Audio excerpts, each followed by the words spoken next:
In this video, we will talk about how to enable DirectX 12 Ultimate in Windows 11. Step 1. Check GPU compatibility. DirectX 12 Ultimate requires feature level 12_2 support. It supports NVIDIA RTX 20, 30, and 40 series. About AMD, it supports RX 6000 and 7000 series. In Intel, it supports Arc A series and newer Iris Xe series. If your GPU does not support feature level 12_2, DirectX 12 Ultimate cannot be enabled.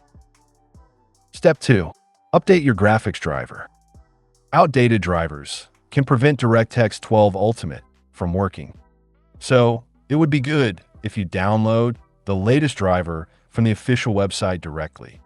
Simply install the driver from NVIDIA, AMD, or Intel website. Then click on Windows icon and restart your PC. Step 3.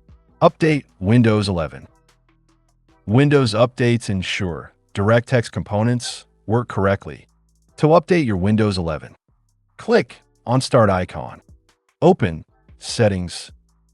On the left, select Windows Update.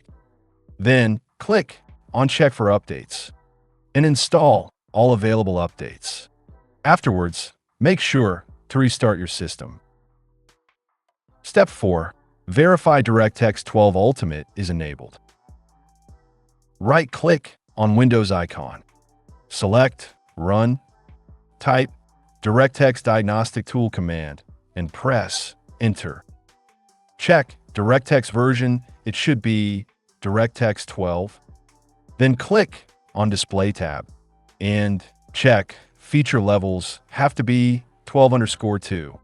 If 12_2 is listed, DirectX 12 Ultimate should be enabled.